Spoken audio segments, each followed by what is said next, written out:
Formula One roars back from the summer break with the Hungarian Grand Prix. Off the track, Jenson Button is the man in the middle of a tug-of-war between BAR and Williams. Hello there, welcome to the pit lane in Budapest. Well, while the F1 fraternity were getting reacquainted with their families and loved ones, the news broke that Jenson Button wants to rejoin Williams. BAR, his current employers, are battling to hang on to him. But Jenson Button is absolutely convinced he's got to move to be the best. Next year, I want to be challenging for the World Championship. That is my aim, and I think Williams is the team.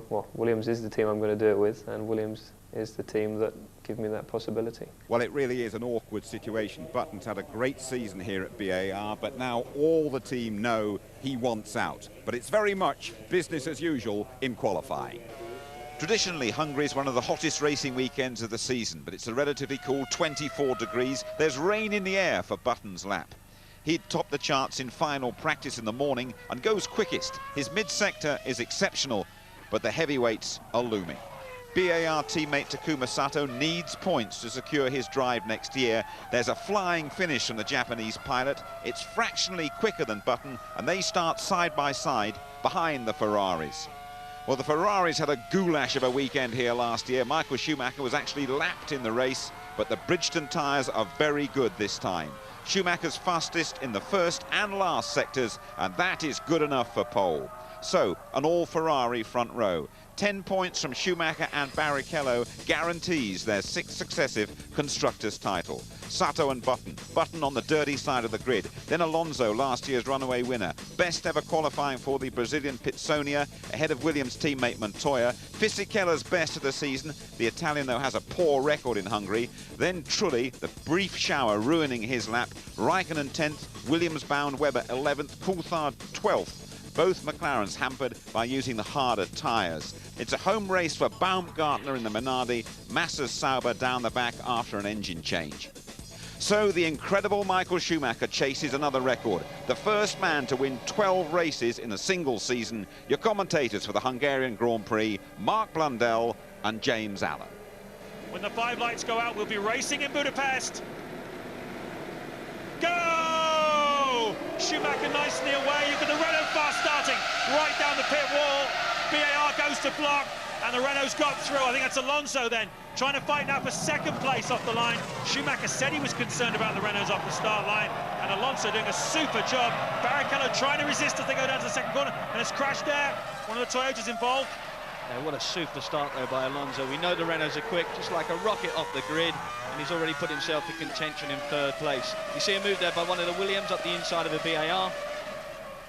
Absolutely then, working away down the lap, it's Michael Schumacher, Barrichello, Alonso. Bit of a touch there between the Renault, and I think it was Jenson Button. Jarno Trulli also in the mix. Schumacher leading, Barrichello 2nd, Alonso 3rd, Montoya 4th, Button 5th, Sato down to 6th place, Trulli 7th, 8th Raikkonen, 9th Fisichella, and 10th David Coulthard. Pitsonia has had a very poor start, and he's down in 11th place. 6th on the grid then, Antonio Pitsonia. We didn't see what happened, but hopefully we'll get a replay. Drop right down into 11th place as Schumacher and Barrichello now, with Alonso dropping a little bit back from him, make their way. And Zonta, we're told, was the Toyota that we saw having a spin there. Looked like a bit of front-end damage as well on that car. Yeah, it definitely looked like he had some carbon damage on there, and that's unfortunate for Ricardo Zonta, obviously replacing Cristiano D'Amato for this race and for the rest of the season, we're told. It would be nice for him to have a clean start. End of the first lap then. Schumacher leading by 1.1 from Barrichello. Alonso 3rd, dropping back 2.4 seconds. Montoya up into 4th place. That's a good effort from Montoya.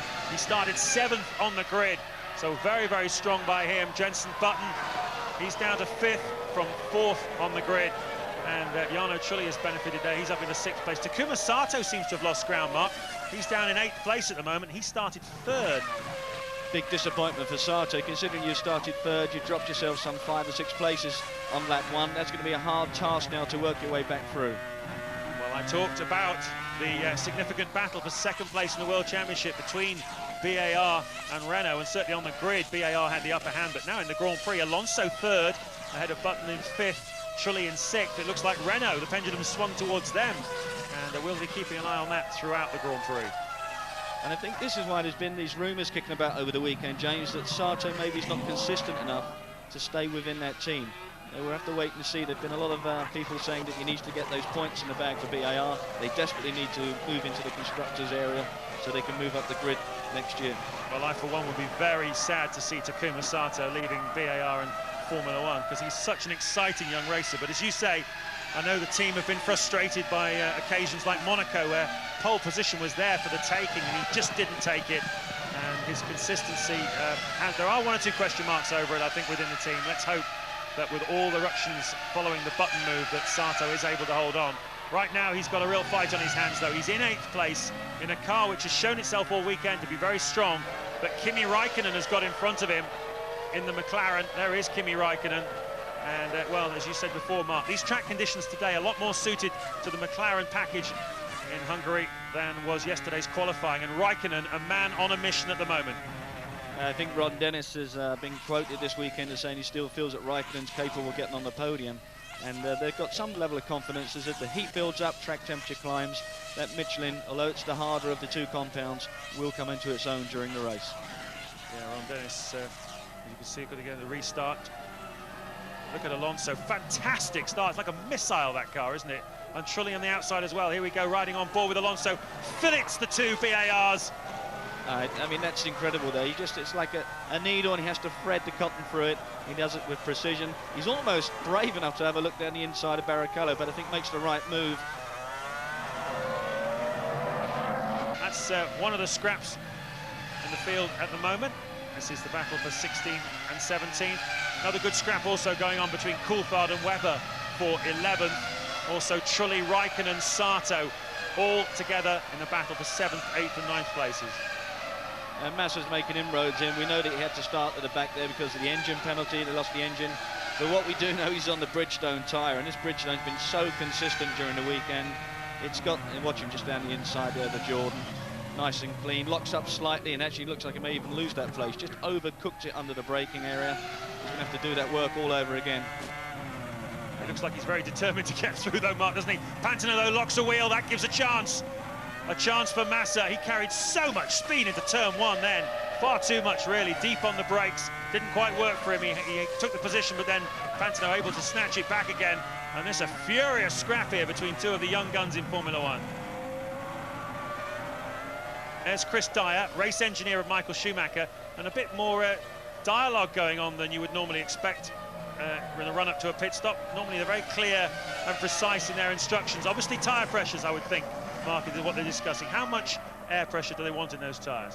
Well, it's just a situation, I mean, they know what pressures they normally would run, but depending on the balance of the car and the handling of it, some of the tyre might inflate the left or the right side slightly more than what they would like, and that just gives a slight imperfection in the handling itself. Schumacher will keep relating back information on what's going on with the balance of his car, and of course the telemetry is there for those guys to see all the information.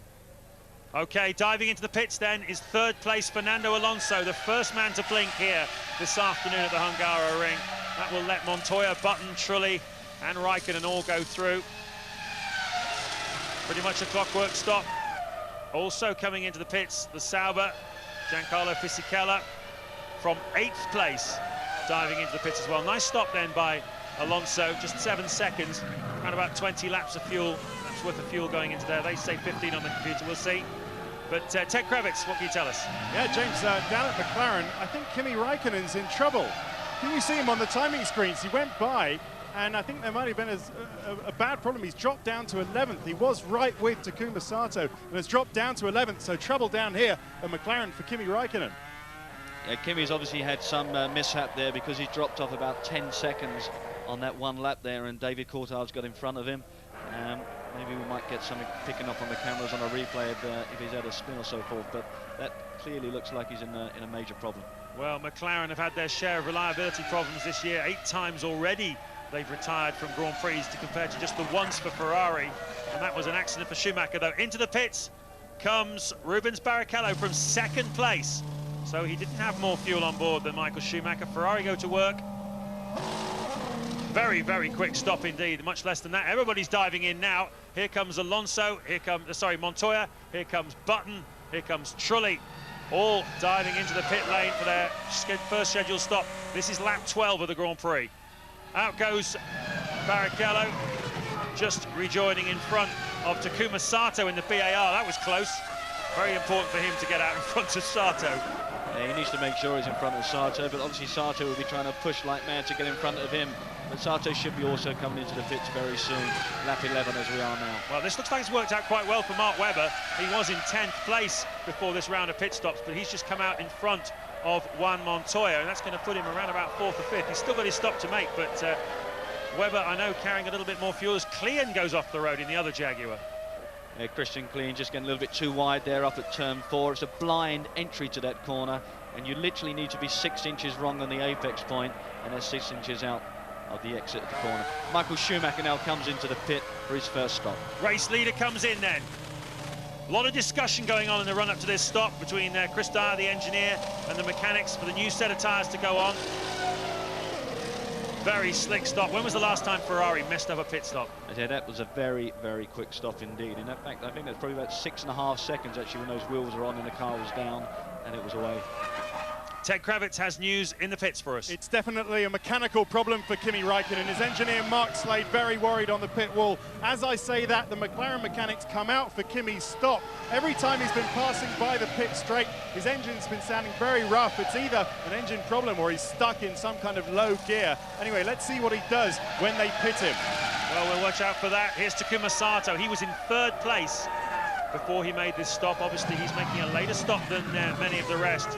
He was down in 8th place before everything else shook out, and that's Nick Heidfeld just coming through in front of him. Heidfeld has yet to make a stop, and we'll believe that Raikkonen is now in the pits. There he is. Raikkonen's come in there. As Ted was saying, obviously there is some major problem with the car because his lap times have dropped down significantly.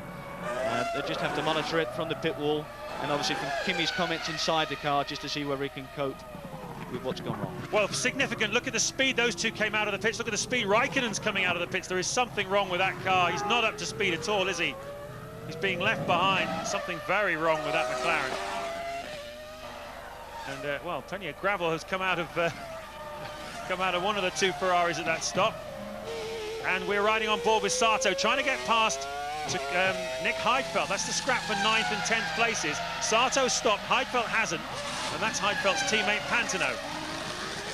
Sato would really like Heidfeld to move over or him to get by quite quickly, because at this point in time he's holding him up a considerable amount, some second a lap slower than Jordan is from the pace of the BAR.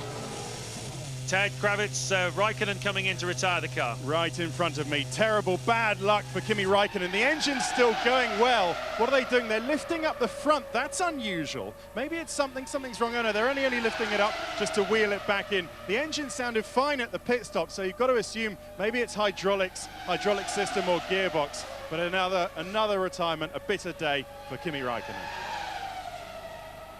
It's interesting here, James. We're obviously having a look at the fuel nozzle on the Ferrari team, and that's a problem which might be for the next stops. Obviously, they need to make sure that nozzle is going to be efficient and effective when they slide it onto the car to refuel. Well, to know you've got a problem, you have to well, figure it out first, obviously, but wonder whether the problem has actually affected the stops of either Schumacher or Barrichello. Did they get not enough fuel in? Is that why the rig is being taken apart? Certainly over the years, we've seen a fair number of fuel rig issues, haven't we? And Ferrari have not been exempt from them either.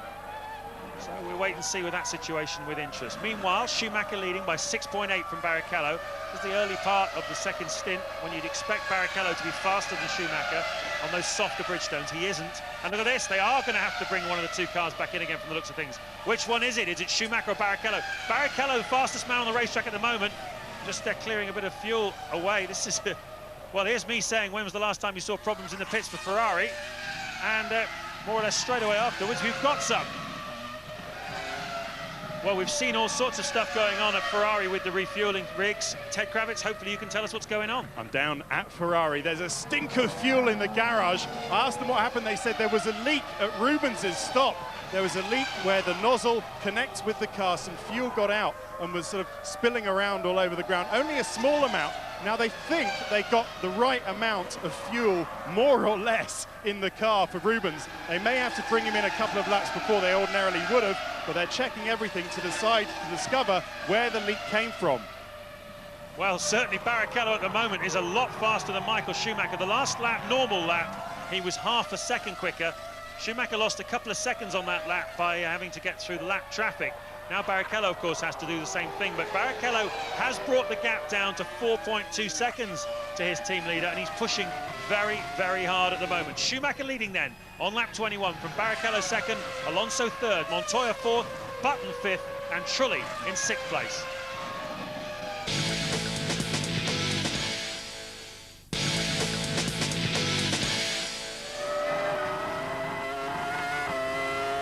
Well, we've seen in the last few minutes some dramas down at the Ferrari garage. They've got some problem with their refueling hose. Let's get more on that from Ted Kravitz. And they're still working on it, James. Nigel Stepney and team manager Stefano Domenicali are paying very close attention. They're just being very meticulous because they're still not quite sure what's wrong. Of course, when Rubens comes in, they can use Michael's rig.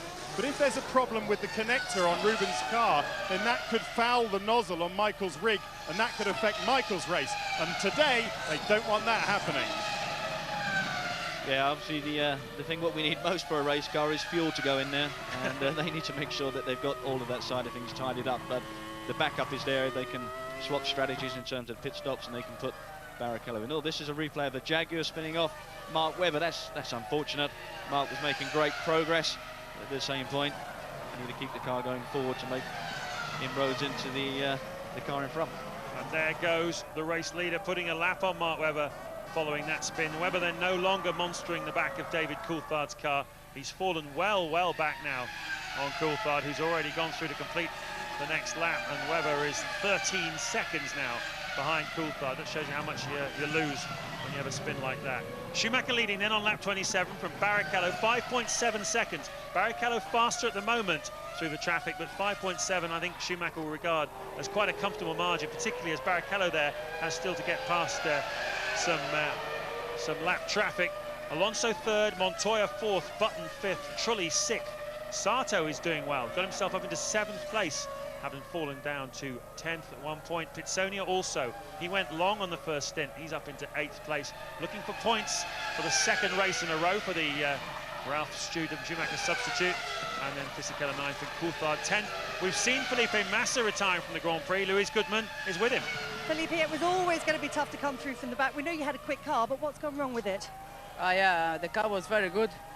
I was, you know,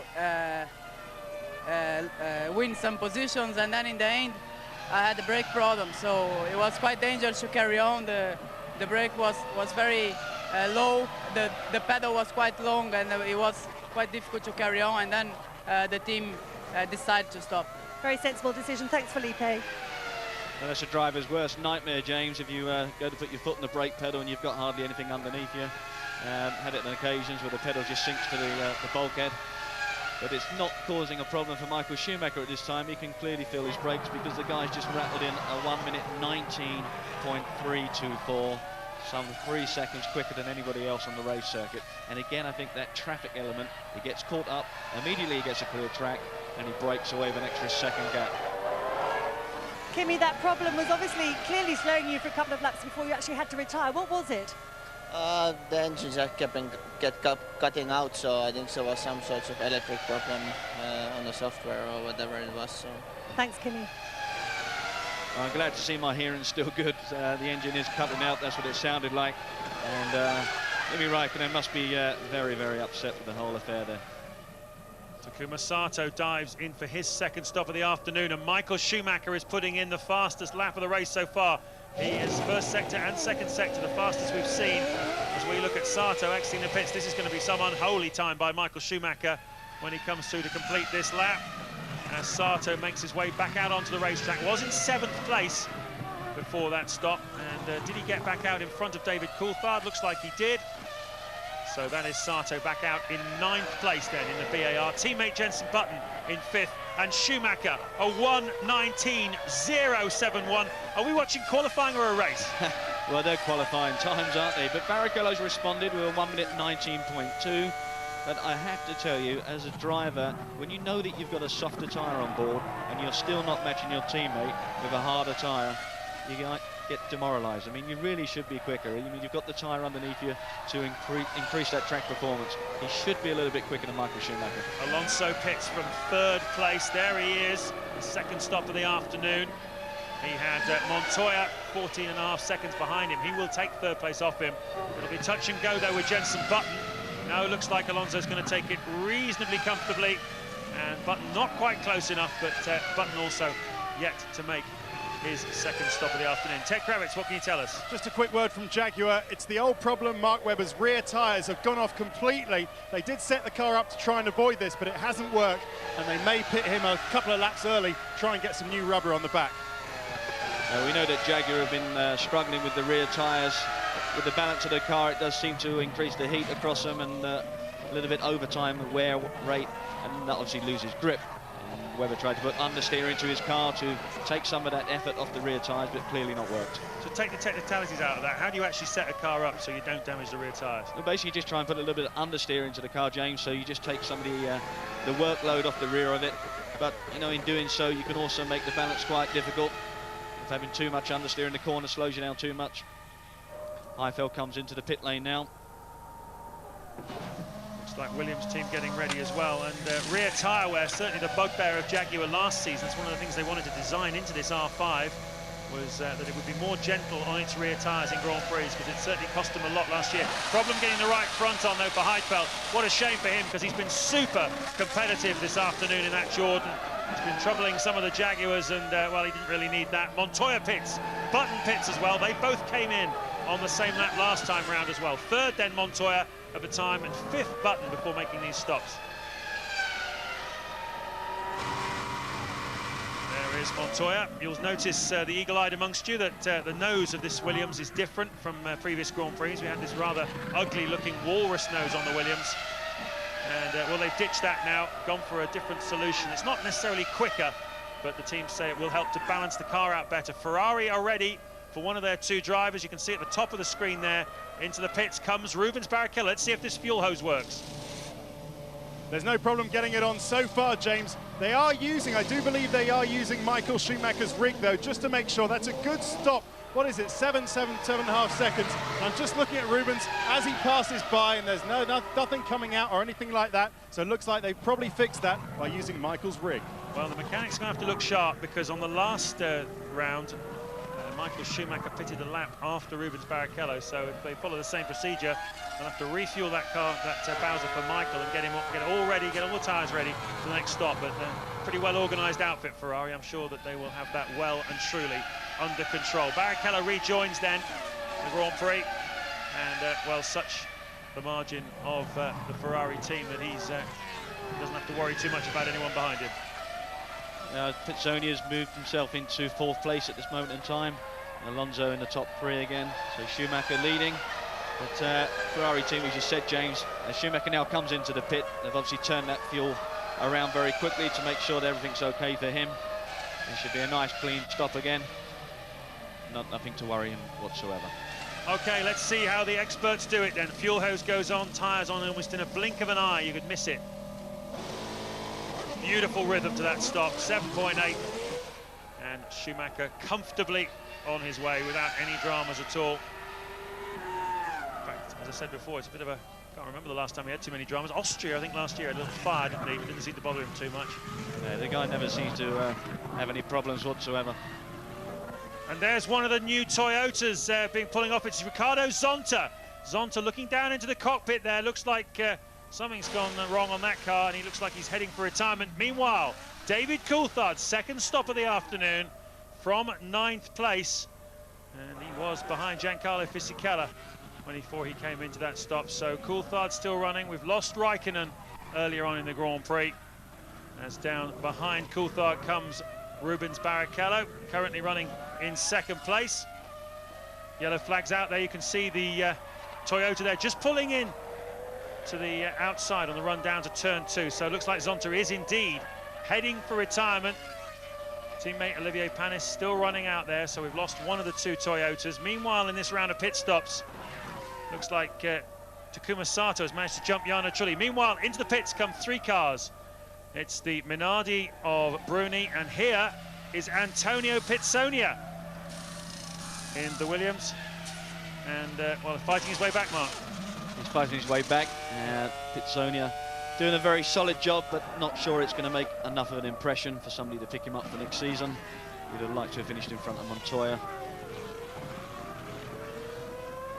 Yeah, and you can see both of the BARs just scything past him comfortably enough. So Pitsonia's still got a bit of work to do here this afternoon. Jarno Trulli has been getting slower and slower and slower. His lap time's dropped into the high 1:24, which is, well, 3 seconds slower than teammate Alonso. Clearly some sort of problem with the set of tyres that he had on that stint. He's come in to change them. He's been lapped by Michael Schumacher, which is a sort of consolation for what happened last year to Schumacher, lapped by Alonso. But Ted Kravitz, what can you tell us? Yeah, down at Renault, he tried changing it, Jarno did, from inside the car. There was nothing he could do. They had to bring him in to change those tyres because they were just completely gone. It was stupid keeping him out. So they came in, changed the tyres. It's well ahead of schedule, though. When the tyre wear gets to that point where the car's got no grip, the risk is that you're going to run off the road or lose it, and the consequences are that it's the end of your race. So the sensible thing is what Jarno's done, pulled the car in. It's out of strategy, but he's got a fresh set of rubber on to get to work with. So Schumacher leading the Grand Prix, Barrichello second, Alonso third, Montoya fourth, Button fifth, and Sato in sixth place. But the man on the move at the moment is, well, certainly Jenson Button, who took half a second out of one Montoya on the last lap. Just over 3 seconds the margin between Montoya and Button, the man who will be replacing Montoya in the Williams next year. If the Contract Recognition Board agree with Frank Williams that there was a loophole in the way that BAR took up Jenson Button's option. Tremendous amount of talk about that this weekend. We've only got 3 retirements so far. We've heard from Felipe Massa and Kimi Raikkonen. Now Louise Goodman has tracked down Ricardo Zonta. I have indeed, James. Ricardo, clearly not the return to Formula One that you were looking for. Problems really right from the first corner when you had that contact with Mark Webber. Yeah, the start was quite good. I gained some positions, but on the end of the straight was a big, very tight, and one car touched my rear wheel and I spun. And so I lost completely many positions, and it was quite difficult to overtake the guys. But in the end, I lost completely the power. Something related to the electronics. Better luck next time. Thank you, Ricardo. Thank you. Jarno Trulli has retired from the Grand Prix from 12th place. We saw him making a stop, Mark. This is what happened. He's coming around the last turn here. It looks like he's just puffing some smoke out the rear of the car. Just small hints of it. You can only put that down to a technical failure of engine related, or maybe possibly gearbox, but definitely it's the end of his day for sure. Retirement number 6 of the season then for the Renault team, and I know reliability, one of the absolute keys for them to a successful season. Second at the moment in the World Championship, desperately keen to hold on to that. And well, they've got Fernando Alonso currently in 3rd place, on target for 6 World Championship points, but Button and Sato are 5th and 6th, who will nullify that. So the battle goes on between them to the flag, as Jarno Trulli, not a happy camper this last few months since he fell out with that man there, Flavio Briatore, the boss of the Renault team. Trulli's on his way at the end of the season, probably to Toyota. He hasn't signed his contract yet, but that's what we understand. Nice shot there, Baumgartner. That's what it feels like to be lapped. Not a nice feeling. No, not a nice feeling, but when you've got Juan Pablo Montoya breathing down your neck in a BMW Williams, there's not much you're going to do about it when you're sitting in the Minardi. Doesn't have the same levels of grip and power. There, the sole remaining Renault then, Fernando Alonso in 3rd place, maintaining a very, very good pace indeed. He's just set his fastest lap of the Grand Prix so far, with 21 of the 70 laps still to go.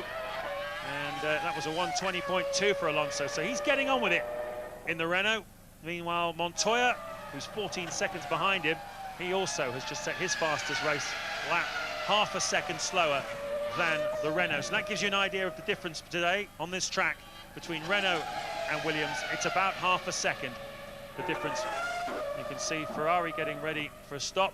Jenson Button there, leaving the pits on his final stop. That's his 3rd stop of the afternoon, and he was in 5th place before he made that stop. And Rubens Barrichello comes into the pits now for his 3rd stop of the race. Very good stop again by the Ferrari team, 7.3 seconds. It really is clockwork when you watch these guys perform. We've got 15 cars still running. And Michael Schumacher is going very strongly in the lead. Ted Kravitz. Here comes Juan Montoya. The tyres have been in the pit lane for an awful long time, more than a lap, I've got to say, and he should have a good gap over Jenson Button. It was 6 seconds, but he's very slow getting away. Where's that going to come on? He should still clear Button easily. Meantime, DC is coming in next lap.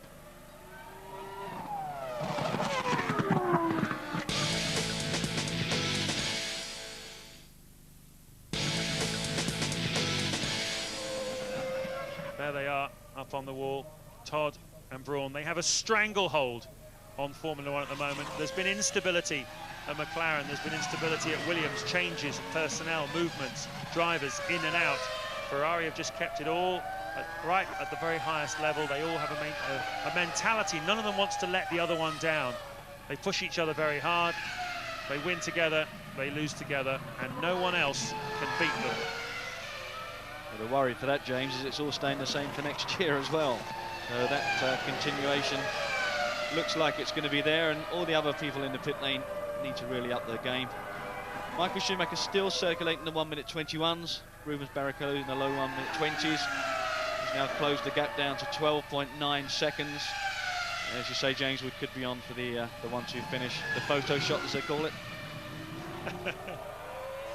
Well, the only little moment of drama for Ferrari was that refueling hose, which seemed to have had some kind of problem at Rubens Barrichello's first stop, but ultimately, although there was an awful lot of work going on there in the Ferrari garage, it had no effect on the race of either Schumacher or Barrichello, both of whom were untroubled by any kind of pit stop dramas. So let's just recap on what's happened here at Budapest. Michael Schumacher and Rubens Barrichello led away at the start from Fernando Alonso, who had a terrific getaway in the Renault from 5th on the grid, scythed his way through the 2 BARs on the second row and took up 3rd place. Kimi Raikkonen, an early retirement from 7th place with an engine failure. And there was some concern about the fuel rig of Rubens Barrichello, but at the end it turned out to be no big drama. Behind Alonso, Montoya, Button and Sato very closely matched. Jarno Trulli couldn't match the pace all afternoon of teammate Fernando Alonso, and eventually retired with an engine failure in the Renault. Schumacher at one point pulled out over 20-second gap over Rubens Barrichello at the time of the 3rd round of pit stops, but then more recently he's backed off a little bit to allow Barrichello to get a bit closer, although Barrichello's still 13 seconds behind his team leader.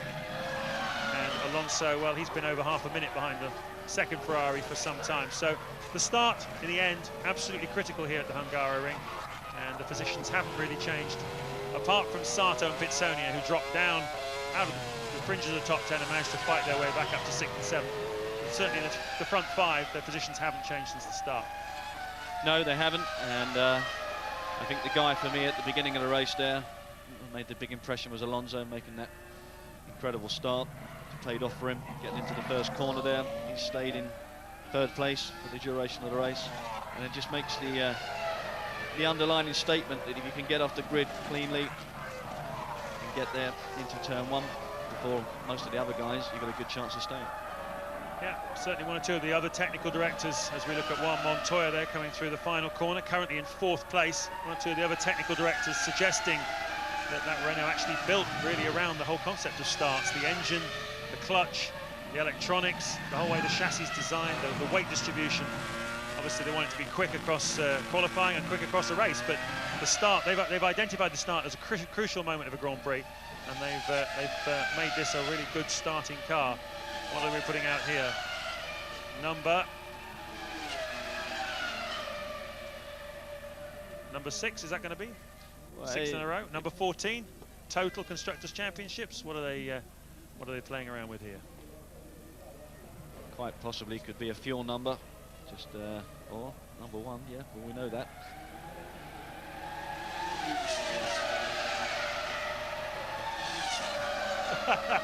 It's a bit like Countdown, really, isn't it?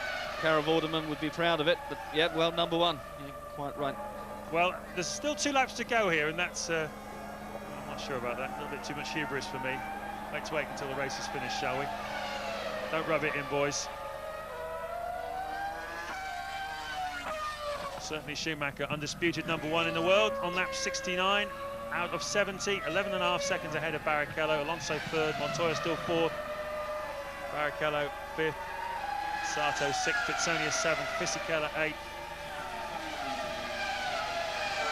Well, the computers say that there is another lap to go. The Ferrari mechanics seem to be thinking it's either all over or they just want to cheer him on to the beginning of his last lap. There he goes through the frame. And he's pushed pretty hard all afternoon, Michael Schumacher. Only now does he really back off into the 1:23. He's the sort of lap times that the midfielders have been doing all afternoon, and this is him on the slowdown, because his pace this afternoon, particularly in the middle part of the Grand Prix where he was getting into the low 1:19s, has been absolutely sensational. It sent a big message out to all the other teams as if they needed reminding just how much work they have to do to get on terms with this team who have won the Constructors' World Championship now for 6 years in a row. Totally dominated Grand Prix racing. And what have the others got to do to get close to them? Well, I don't think anybody knows at this point in time. But you're going to have to get up pretty early in the morning to beat Michael Schumacher, because the guy is unstoppable, along with the Ferrari team. Yep, just like Lance Armstrong, nicknamed the Cannibal. The Italian papers are starting to nickname Schumacher the Cannibal as well, because he eats the other drivers alive. Is he looking in his mirrors to see where Barrichello is? Doesn't look like we're going to get a formation finish. Barrichello just behind those other cars. Doesn't want any messy BARs in the photo for tomorrow, because Michael Schumacher comes out of the final corner and he wins the Hungarian Grand Prix and brings Ferrari that much, much cherished Constructors' World Championship on the anniversary of the death of Enzo Ferrari. What a place, what a time to do it, to go to Monza in 2 races time as champion. There they are side by side, a wonderful 1-2 for Ferrari. Schumacher's 82nd career victory, and perhaps the most significant thing of all, he has now won 12 Grand Prix in a single season and pushed his own record even further out of reach of anybody else. Records tumbling then here at Budapest. Alonso coming through for another podium, his 2nd in a row after that wonderful one at Hockenheim 3 weeks ago. Terrific drive by Fernando Alonso, and then we wait for Montoya and Button to come through 4th and 5th. And Mark Blundell, your driver of the day. For me, there can only be one guy, and that's the guy who's just won this race, Michael Schumacher. Coffee book race. I think hats off to Alonso. I think he's done an outstanding job. His start was superb. Put himself into the podium position from the off and stayed there. But Michael Schumacher, there's nothing you can say about the guy anymore. There's no other words in the dictionary for it. It's the Constructors' title in the bag for an unprecedented 6th year running. Forza Ferrari. And now if he wins at Spa next time round, Michael Schumacher is the champion once again. We'll be talking to him and the other drivers, and there's Tony Jardine's analysis coming right up.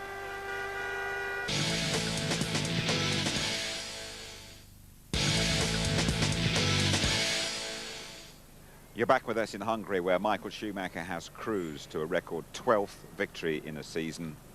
Not a bead of sweat on his brow either. 12 out of 13. 5 races to go. Barrichello runner-up for the 7th time this championship. Then Alonso getting the maximum from the Renault. Montoya 4th. Button and Sato in the BARs. Points for the Brazilian Pitsonia in the 2nd. Williams. Fisichella scoring for Sauber. Michael Schumacher go to the top of the class again. We were in your garage at the end of the race. There was a nervous tension in there. What were you thinking in the car in the closing stages of the race? It was very quiet on the radio, so I could imagine how big the tension is. I mean, you be there, you have at that stage not much to win, you have everything to lose, and well, we did win. I knew with the softer tire that with the graining coming a bit earlier than Michael, I could have struggled on the first 3 laps. I kept the pace quite going, but Michael was a little bit faster anyway, so it was difficult to keep him on the sides, even though I kept on trying very hard. The 3rd set was the one that I just fell apart because it was graining too much. I never cleared out. The 4th one was back, but it was too late. I get blocked a little bit by Sato at the start, and I lift off a little bit, and after that I had no time to overtake Rubens. But anyway, the race was good. After the third place in the first corner, just control the gap with Montoya, and to be third today with the domination of Ferrari, I think it's like a victory for us. This is as good as it was going to get, really. You know, the first stop we chose to put the wrong tyres on. We went for slightly scrubbed tyres, and we should have gone for even more scrubbed tyres, you know, 3 or 4 laps old. I suffered with a lot of oversteer, and then after the second stop, it was great. You know, I told the team what I wanted with the tyres, and the car was working much, much better. But to actually get close enough to have a go at Juan was pretty impossible, and you know, that's the best result we could possibly achieve this weekend, which isn't so bad. We gained a point on Renault, so it's good. Just put this current Ferrari team in perspective in terms of other great teams in the history of Formula One. I probably more proud than Michael, probably, because I'm here since 2000, and since 2000 we've been winning the constructors every year. So it's you're doing it. I'm doing more than him. Actually, it's we have been putting a good job together, and I think the team. There's so much harmony inside that's what is good. I think if there is a problem, it is a problem of everyone. It's not that we have to blame each other. That's what is good. Yeah, 1-2 at Hungary after what we did last year. I'm so proud of it. That everyone's just done a fantastic job this year, and it's just an amazing group of people who support each other, work with each other, have the same objectives and get on with it. And it's something I've never experienced before, and we're seeing the results. No one's ever won 12 races at a season, and no team has ever been as successful as Ferrari now. It's a great day.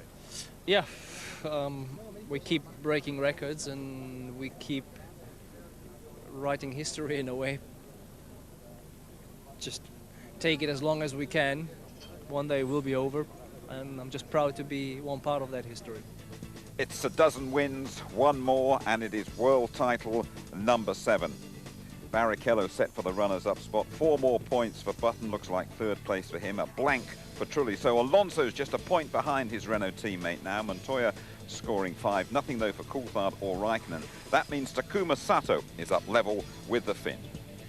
And all our congratulations to Ferrari. Their 7th 18-point maximum of the season. BAR, though, chipping away at Renault, an 8-point gap now. Williams scoring 7, nothing for McLaren, and Fisichella registering for Sauber. Tony, we can't take it away from Ferrari. Absolutely brilliant all-round weekend for them. You're upset, though, at the lack of overtaking we saw here. Well, this is a very tight go-kart track, and you need high downforce here, but the high downforce causes massive turbulence out the back, and Renault calculated you can't get within 11 car lengths of the car in front because of this wake of turbulence behind. No wonder they can't overtake.